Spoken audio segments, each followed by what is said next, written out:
Bon, je suis excité là. On va encore faire un truc énorme. Je viens d'avoir une idée.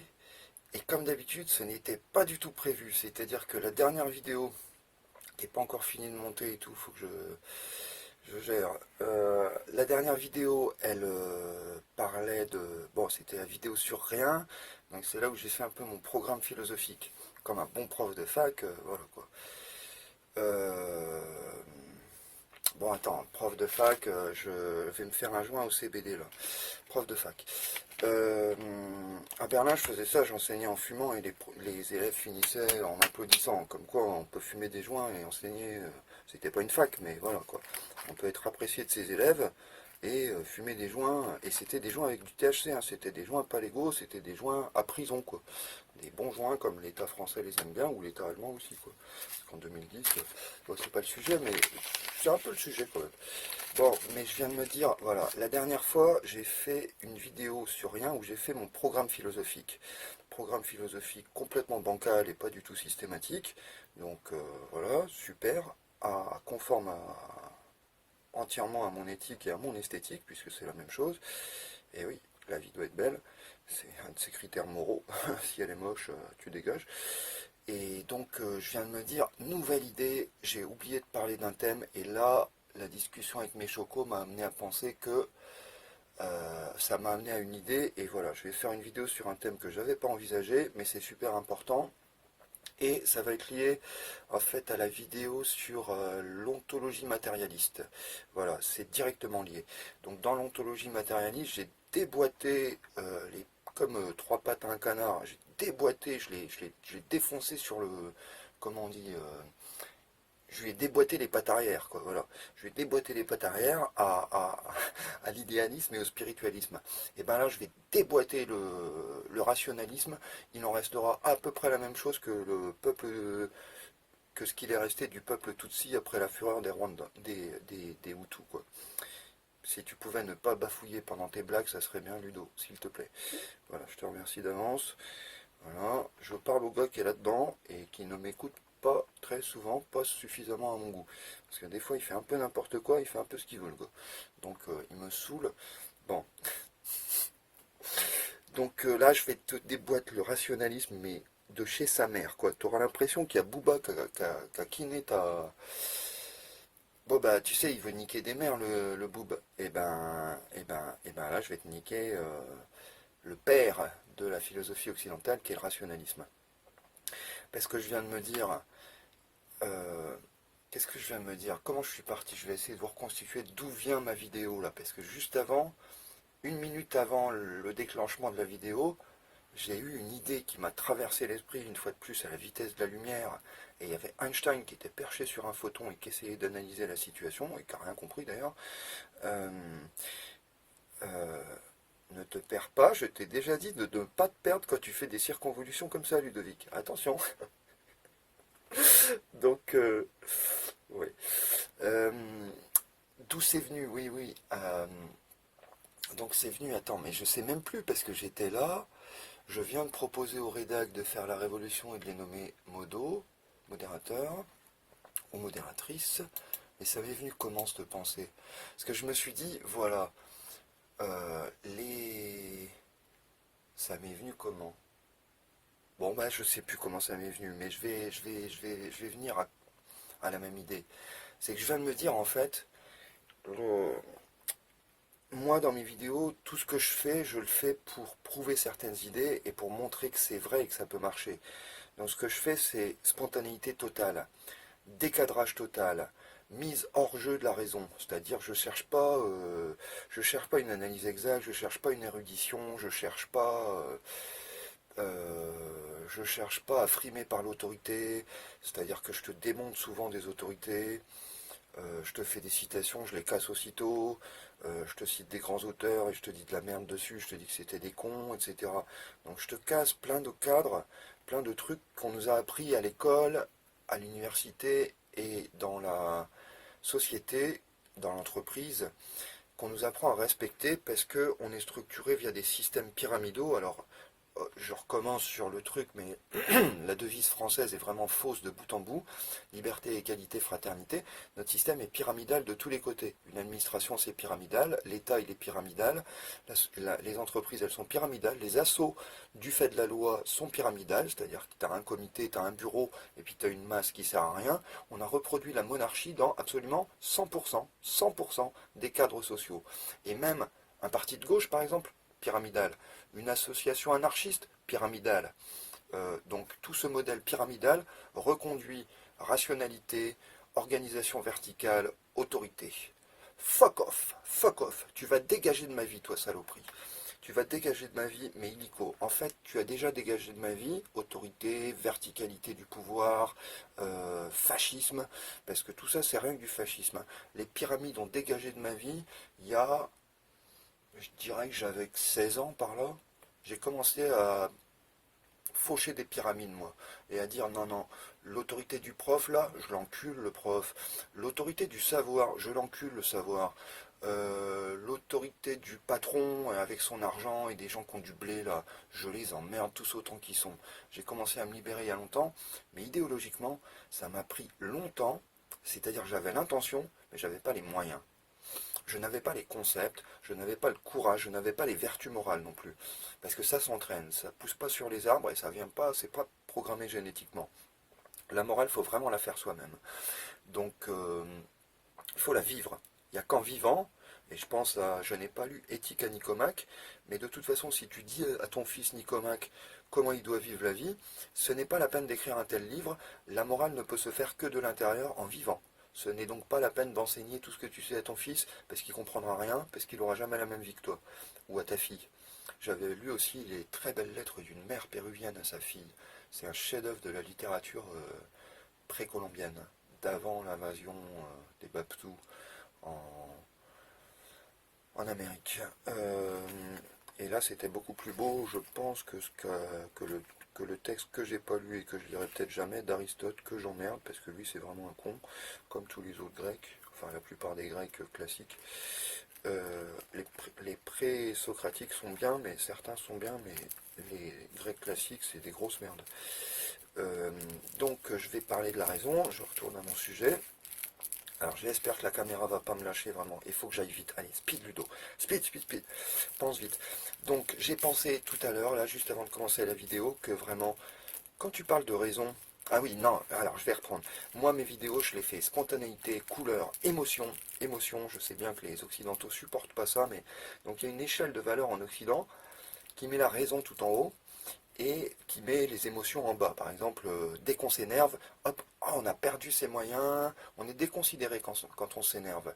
Si on rit trop, on s'amuse trop, on pleure trop, on s'énerve trop, on a trop honte, si on montre trop d'émotions, en Occident c'est sévèrement réprimé, on est tout simplement...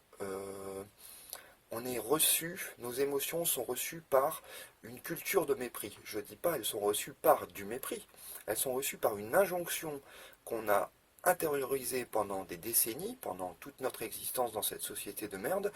On a intériorisé une interdiction de l'émotion, une dévalorisation de l'émotion et une survalorisation de la raison. Donc il faudrait être rationnel, c'est-à-dire froid, hein, c'est-à-dire froid, cynique, calculateur, ça serait bien. Par exemple, si tu exploites des rédacs web et que tu as fait des bons calculs pour en tirer le maximum et faire le maximum de profit, là tu te considères comme quelqu'un de rationnel et donc tu es quelqu'un de bien. Par contre, si tu les aides à monter les prix de manière désintéressée, en employant du temps comme je suis en train de le faire gratuitement, donc en te cassant le cul quand même, ça va, c'est pas trop dur, mais j'y passe du temps, bon, j'y mets de l'énergie. Si tu fais ça, alors là tu reçois du mépris dans notre système de valeurs. Et je l'ai vu, il y a un groupe qui me méprise parce que je fais de l'altruisme en Afrique, parce que je suis un con et parce que je gagne pas assez d'argent. Pour eux, l'homme bien, l'homme bon, c'est quelqu'un qui gagne beaucoup d'argent et qui est très cynique et très rationnel, ce qu'ils appellent rationnel. Donc ça, c'est les gens bien. Ça, c'est les gens bien. Bon, moi, même si j'ai tué Nietzsche, mais plus d'une fois, quoi. J'ai foutu des coups de pioche à son cadavre, à cet enfoiré. Donc, j'ai un texte là-dessus, si vous voulez, sur mon site Ludo Éducatif. Tapez Nietzsche et vous tombez sur enfoiré. Donc c'est logique, mais je reste, je suis pas nietzschéen du tout dans le contenu de ma philosophie. de mes valeurs, de mon éthique, etc. Par contre, je suis nietzschéen dans l'idée qu'il faut renverser les valeurs. Et je renverse aussi le nietzschéisme, en fait. Donc, fuck off, je te prends, je te retourne. Euh, mais donc, j'ai renversé les valeurs de l'Occident post-chrétien, quoi. Voilà, de l'Occident capitaliste, mais qui porte toujours beaucoup de valorisation qui était issue du christianisme. Par exemple, le sexe, ça s'est retourné de complètement interdit à complètement prescrit, mais c'est la même logique, en fait. Hein, c'est le même monde qui s'est retourné. Et on est passé d'un extrême à l'autre, bon, et il n'y a toujours pas de logique là-dedans. Hein. Et c'est toujours pas tellement humain. Euh, alors on reparlera de ça une autre fois, mais bon. Donc la raison, je vais te la démonter. Donc ce qui m'a traversé la tête, c'est, vas-y dis-moi, t'as raison, au fait, parlons-en. Bon déjà montre-moi là, quoi. Déjà montre-moi là. Parce qu'elle est où cette raison? Parce que moi, comme j'ai dit, j'étais matérialiste, j'aime bien voir les choses. Donc là, je vois des feuilles, là, je vois un briquet, et là, je vois que j'allume mon joint. Donc c'est des choses tangibles. Mais, ça fait déjà 11 minutes. Mais, montre-moi la raison. Elle a fait des vidéos, la raison. Où est-ce que je peux lui parler? Elle a un WhatsApp, je peux l'appeler. Est-ce qu'on peut faire une session Anydesk avec la raison? Et tout ça va être chaud en fait. Tout ça est méga chaud. Tu peux pas parler à la raison. Donc c'est le même genre de concept comme Dieu, Allah, l'esprit, l'âme, etc. Tu n'en vois jamais la couleur de ces trucs-là. Et justement, avec mes Africains, je me suis fait le lien. Eux, on les méprise pour être des sauvages. Ah, ils seraient moins... Ils sont pas rentrés dans l'histoire, a dit Sarkozy à Dakar. Quand même, il arrive là-bas, il leur crache dessus et il repart en avion. Donc ils ne seraient pas rentrés dans l'histoire. Pourquoi? Parce que ce seraient des sauvages. Pourquoi? Parce qu'ils prennent des machettes, ils crient. Ils seraient en fait émotionnels. C'est des grands enfants, ils ne comprennent rien, ils n'ont pas de raison. C'est pour ça qu'ils seraient en retard. Ils seraient en retard. Parce que bien sûr, dans tes valeurs, ils sont en retard d'après toi. Ils ne gagnent pas assez d'euros. Ils n'exploitent pas assez de gens, eux. Donc ils sont pas assez coloniaux, si tu veux. Ouais, quelle bande de cons, c'est comme moi, je suis trop altruiste. Ça va pas. Il faut m'exterminer d'urgence parce que sinon je serais tenté de faire le bien. Et ça, c'est très mauvais. Donc, attends, je vais me remettre en position du canard là, comme ça les gens vont pouvoir m'insulter. Euh, donc, la raison. Donc, elle a quelle couleur de peau? T'as raison déjà. Si tu peux me la présenter, elle a un profil Facebook, montre-moi là, je veux savoir son taux de mélanine. Est-ce qu'elle a des maladies? T'as raison. Est-ce qu'elle a été à l'école? T'as raison. Ou est-ce qu'elle tombe du ciel, comme chez Platon? C'est-à-dire, donne-moi des infos sur ta raison de merde. Tu me dis, et prof de fac, souvent tu me dis, il y a une raison. Et Hegel, il a dit, il y a une raison dans l'histoire. Et Marx, il a dit, on va retourner la raison dans l'histoire. Genre, il y croit, lui, hein. Il y croit. Il est con, Marx, hein. Je suis pas marxiste, moi. Hein. Marx, c'est un gros con, hein. Je t'emmerde. Je suis anarchiste, mais pas marxiste. La lutte des classes, d'accord, mais sans Marx. Et sans la dictature du prolétariat à la fin, parce que ça finit forcément au goulag. Donc, va te faire enculer. C'est-à-dire que je finirai pas au goulag, moi. Hors de question. Les mecs du goulag finiront décapités, mais moi je finis pas au goulag.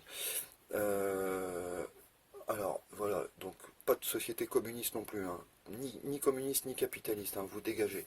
Vous dégagez. D'ailleurs, quand vous voulez faire une société homogène, vous dégagez, hein. Vous finissez la gueule sur une pique et voilà. C'est tout ce que vous méritez. Quand vous prétendez imposer un système comme les rationalistes, hein, quand vous prétendez que la raison vous a dicté le bon système et que ça y est, vous avez toutes les solutions, bon ben, je pense que un coup de machette et c'est réglé. Hein. Ce genre de conneries. Bon, dans Pulp Fiction, il disait, il nous faudrait des canonciers pour ces affaires-là.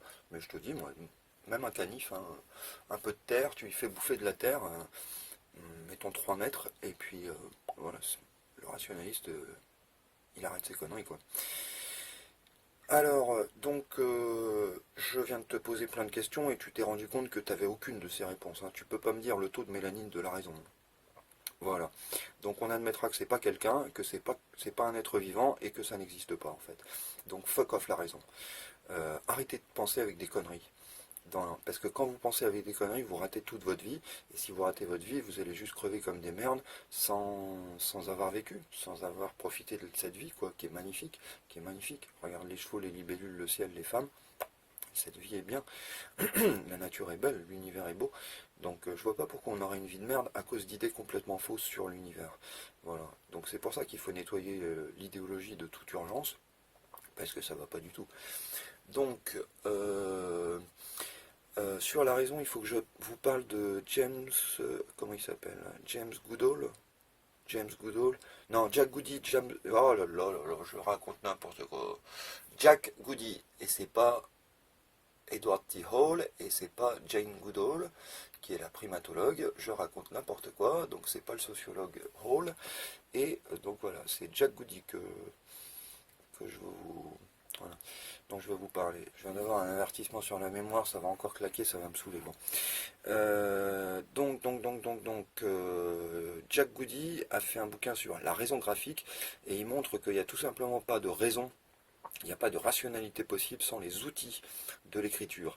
C'est-à-dire si tu ne peux pas mettre des données en tableau, si tu ne peux pas écrire tes pensées, si tu peux pas, si t'as pas de bibliothèque, si t'as pas de marge dans les livres, si t'as pas de système de notation des idées, en séparant les mots, en séparant les idées, en passant des lignes, etc. Alors que tu écrives de gauche à droite ou de droite à gauche, que tu écrives de haut en bas ou comme ça, horizontalement, peu importe ton système d'écriture. Mais Goody a montré que c'est complètement faux, le pseudo-rationalisme.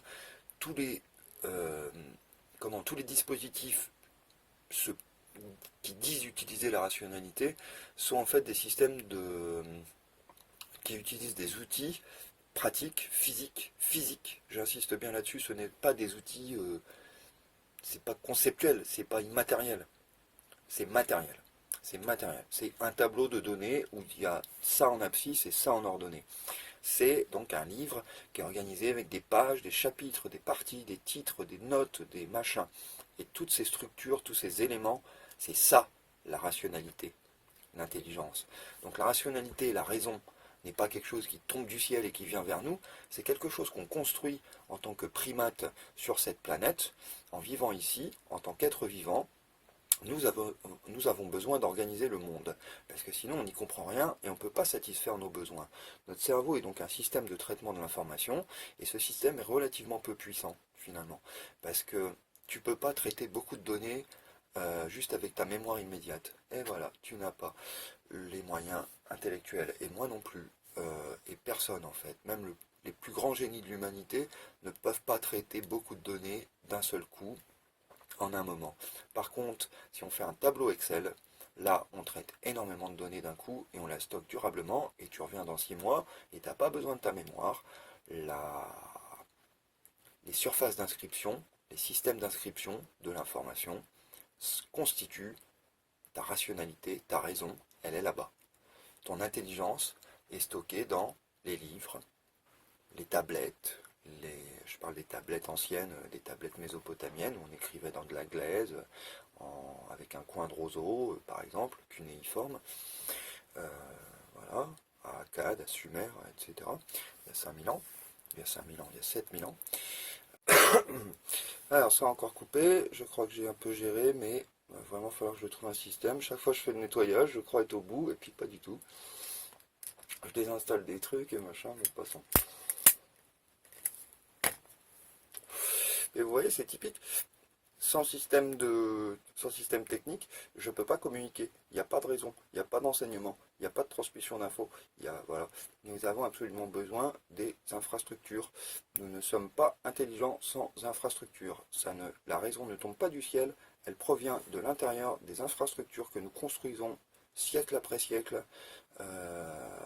Et voilà, on a maintenant construit une infrastructure informationnelle énorme et que j'adore, qui est Internet, qui met toute l'humanité en contact. Invention géniale, à mon avis c'est la plus grande invention de l'humanité. Bon, après l'écriture, après les systèmes d'écriture, mais voilà, je kiffe Internet, mais d'une force. Pour une fois que j'adore un truc, hein, vous me direz que je critique pas tout, je crache pas dans la soupe. Donc voilà. Bon, cette vidéo n'est plus très longue, c'est dommage ça ait coupé parce que j'avais presque fini. Je voulais juste faire une grosse agression contre la rationalité. Si vous avez jamais réfléchi à ça, hop, ça va vous bouleverser, vous tracasser une semaine. Mais rappelez-vous bien, ne valorisez tout ce qui est animal. Ça a encore coupé, j'ai fait du ménage, et ben voilà. Donc, et je viens de regarder ce que j'avais dit parce que du coup j'ai complètement perdu le fil. Donc pour rebrancher. Bon, je venais de dire, voilà, valoriser tout ce qui est animal. Donc, les animaux, ils sont pas rationnels, ils sont vivants. Voilà. Donc, c'est pas du tout la même logique. C'est pas du tout la même logique. Donc, être vivant, ça veut dire organiser ses besoins, organiser son interaction avec le monde de sorte de rester vivant et de satisfaire un max de ses besoins. Et jusqu'au besoin de jouir de la vie. C'est-à-dire, c'est une fonction supérieure des êtres vivants que d'avoir du plaisir à exister. Voilà. Le ver de terre s'en fout un peu. Les animaux supérieurs aiment être là. Ils jouissent d'être là. Donc c'est ça le but de la vie. C'est pas la rationalité qui nous tombe sur la gueule, c'est nous qui créons l'amour de la vie, de l'intérieur. Donc voilà, ça change totalement la perspective, quoi. Je renverse tout avec ça. Et je rends tout plus beau aussi. Voilà, c'est beaucoup plus poétique et artistique en général. C'est-à-dire tu peux faire de la musique à partir de là, tandis qu'à partir du rationalisme, tu pouvais juste faire comme Platon, chasser les poètes de la cité. Voilà ce qu'il faisait, c'est con. Hein. Voilà, voilà. Et c'est. Alors si tu as envie d'une vie sans art, tu vas chez Platon. Si tu as envie d'une vie géniale qui soit une fête permanente, tu vas chez les anarchistes. Donc voilà, de la pensée. Et en réécoutant ce que j'ai dit avant, je me suis dit, mais tu racontes n'importe quoi et tu as tout oublié. Tu n'as pas dit. Donc, il faut que je vous donne une autre notion si vous voulez chercher là-dessus, enquêter et vous faire vos propres idées.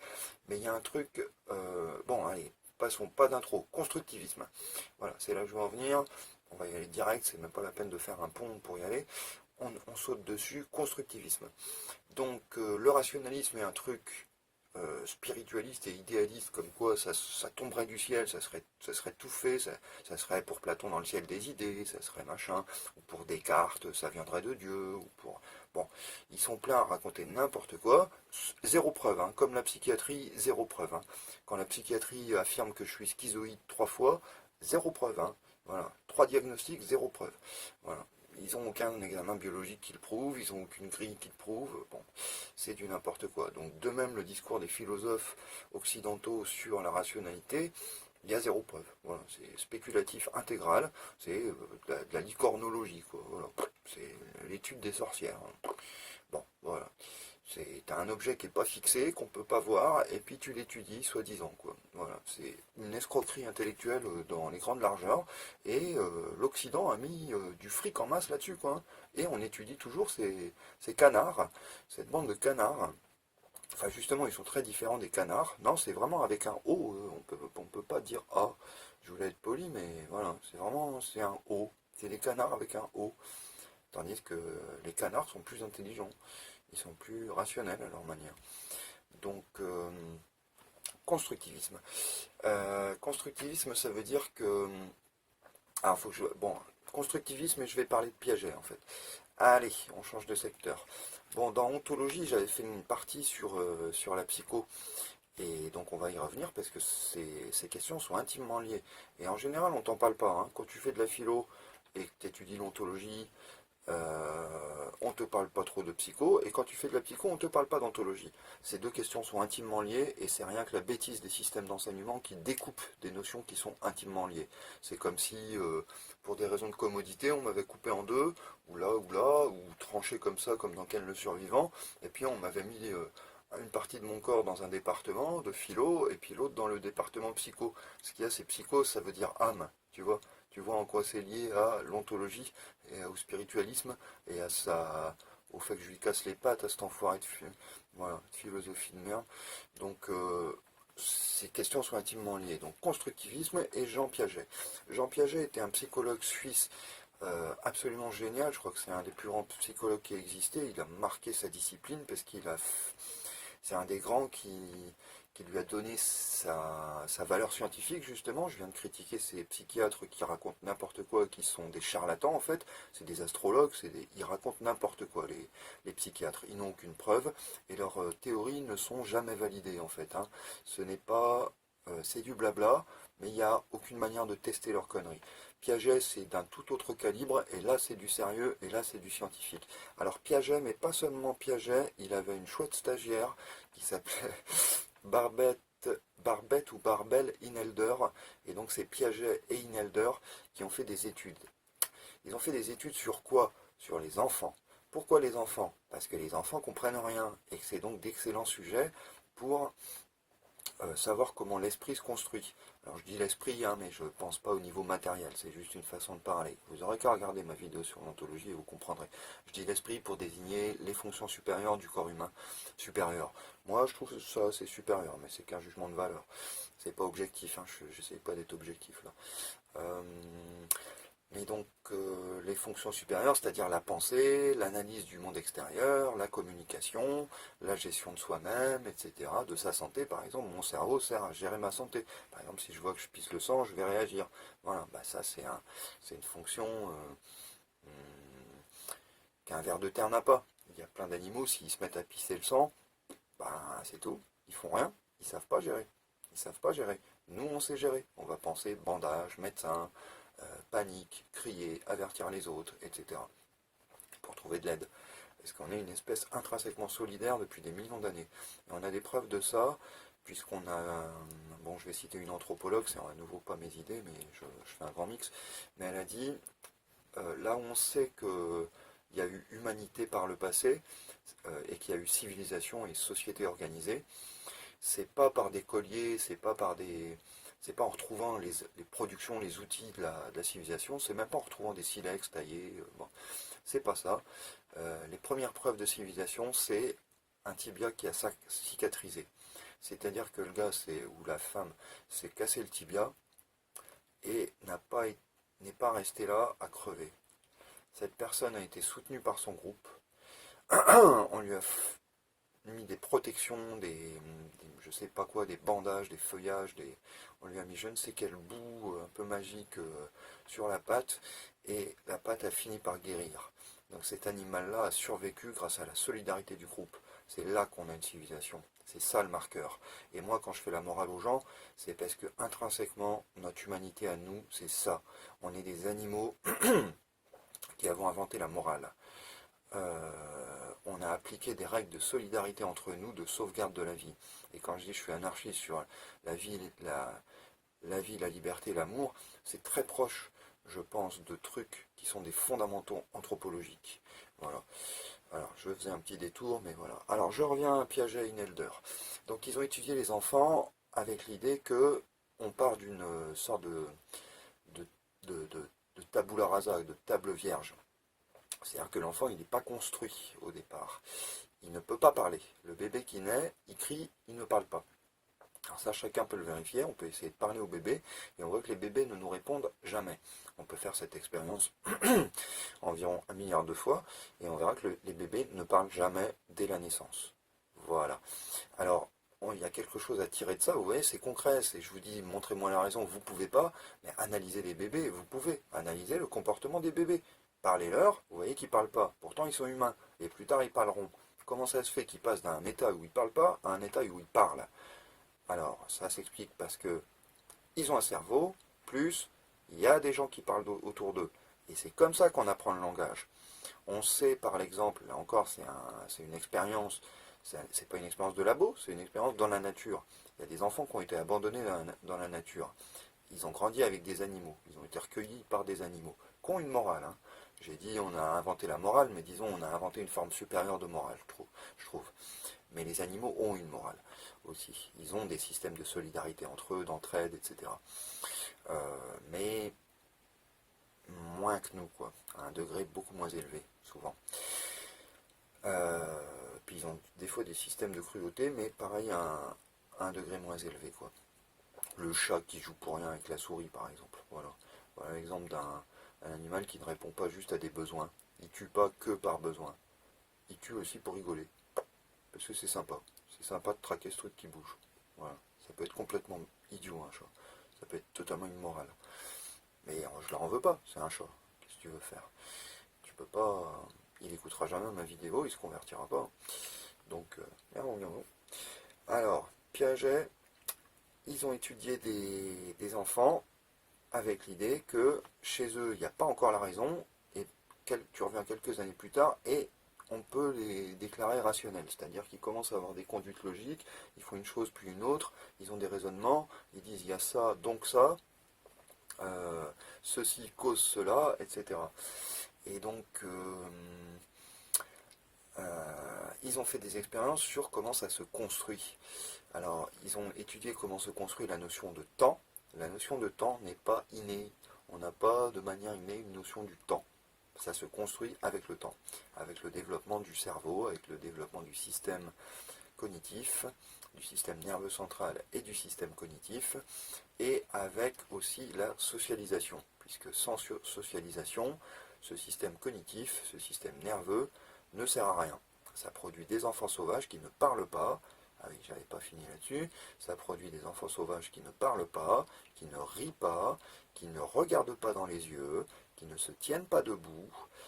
Tout ce qu'on est de nous, les enfants sauvages ne le sont pas.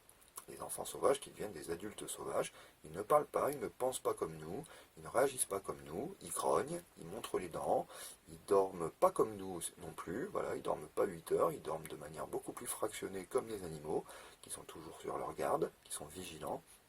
Donc quand tu vis vraiment dans la nature, tu ne vis plus du tout de la même manière. Tu n'es pas debout, tu ne parles pas, tu ne souris pas, etc. Et pourtant, on peut vivre, puisqu'il y en a qui ont vécu 40 ans, Gaspard, ou il y en a qui ont vécu 25 ans, l'autre qui avait été trouvé dans la forêt en Inde, etc.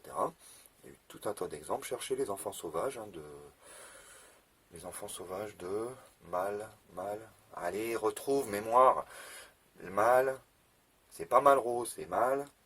Il y a autre chose, il y a Victor machin, Victor, ah, je sais plus, les enfants sauvages de je sais plus quoi.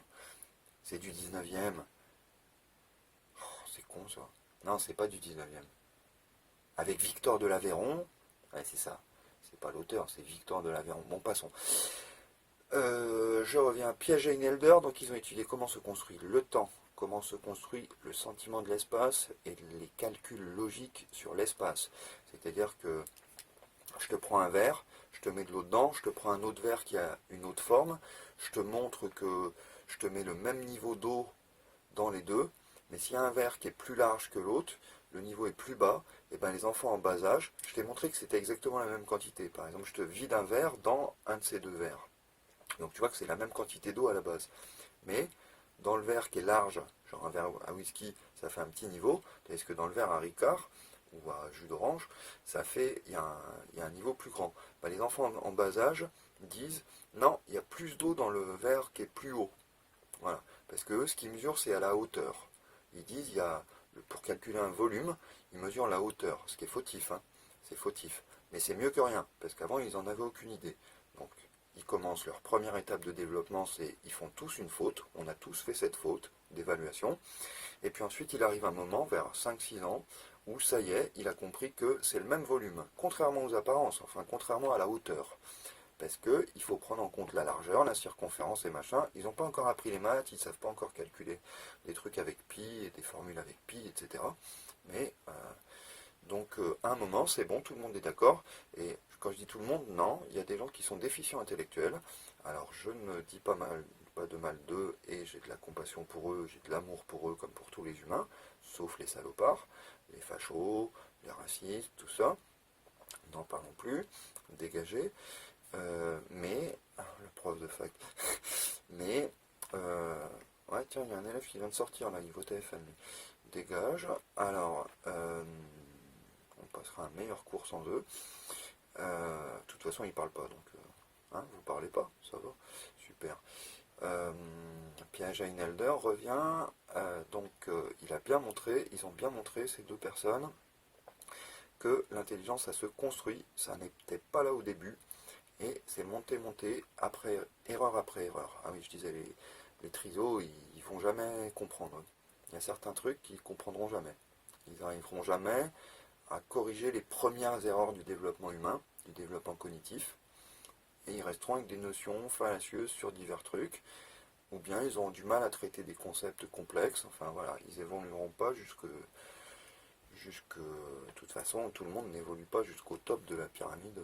Alors, j'étais pas de l'échelle, j'étais anti-pyramide tout à l'heure, de l'échelle, mettons, de la pensée. Voilà, c'est bien dommage. Mais bon, c'est comme ça. Hein. C'est comme ça. Le vivant n'est pas égalitaire. Hein. C'est comme ça. Il n'a pas été fait pour être égalitaire, donc on va pas lui reprocher de ne pas l'être. Hein. C'est comme ça, il faut l'accepter. Donc j'ai à peu près fini là, parce que quand je t'ai balancé le constructivisme, tu as compris que le rationalisme qui tombe du ciel, c'est une erreur gravissime, c'est complètement faux, et que donc toutes les philosophies qui en dépendent, et tous les systèmes politiques qui en dépendent, genre le fascisme, la démocratie, etc., tout ça est complètement benet, quoi. Donc poubelle. Et alors pourquoi j'ai dit la démocratie? Ça pourrait se défendre, mais ça ferait une autre vidéo. Parce que je suis démocrate quand même, mais bon. Mais ce que je viens de dire se défend, mais c'est trop compliqué, on va pas en parler. Enfin, ça va déjà faire 40 minutes alors que je voulais aller vite. Alors.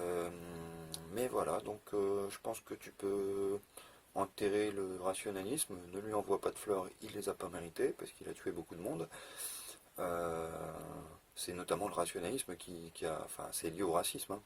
L'esclavage est basé sur un mépris de eux n'ont pas la raison. Ceux-là n'ont pas la raison. Nous, on a la raison parce que Dieu nous aime, mais eux, ils n'ont pas la raison. Et ben, je peux te dire que toi, tu n'as pas la raison parce qu'il n'y en a pas du tout. Et eux, ils sont vivants et ils ont des cultures vivantes et ils ont un sens moral très fort. Et ils savent vivre, ils savent jouir, ils savent aimer, ils savent rire. Donc, t'as rien à leur apprendre en fait. Quand tu es décoloré du Nord, avec des idées complètement fausses dans la tête en croyant que c'est super, en croyant que tu es le meilleur du monde, tout, tout ce que tu peux conclure suite à ce que je viens de t'enseigner, généreusement et sans te demander d'argent, c'est que tu n'es qu'un con. Voilà. Donc change, apprends un peu. Donc voilà. Donc du coup, si on dégage la rationalité, hein, il reste le vivant. Et il reste la logique, hein, ça n'a pas tué la logique. La logique est aussi, ça s'est développé, on en a besoin, c'est un des besoins, un besoin de cohérence. On a des études là-dessus sur la neurologie du cerveau, le besoin de cohérence du cerveau. Il en est le cerveau à corriger le réel. Tu peux lui montrer des trucs, s'il manque des données, il va rajouter les données lui. Voilà. Notre cerveau n'est pas content quand le monde n'est pas assez logique. Ce qui veut bien dire qu'il y a une demande de logique de l'intérieur de notre cerveau. Voilà, de notre système nerveux, en fait je dirais pas juste de notre cerveau pour être matérialiste, mais je dirais de notre expérience, parce que notre expérience elle est pleinement matérielle. Donc c'est pas l'organe, c'est le fait que cet organe soit vivant, parce que si tu fous juste un cerveau sur une table, ça donne rien, quoi. Il te pense rien du tout, il dit rien. Il est pire que le bébé, hein. Parce que le bébé au moins il peut sourire un peu, ou faire des proutes avec sa bouche, comme l'autre fois, ça me rappelle un souvenir, enfin il y a quelques jours, j'ai croisé le bébé de mes voisins. Mais voilà. Bon, je vais arrêter la vidéo maintenant parce que je pense que c'est bien d'arrêter maintenant. Allez, je vous embrasse, à bientôt.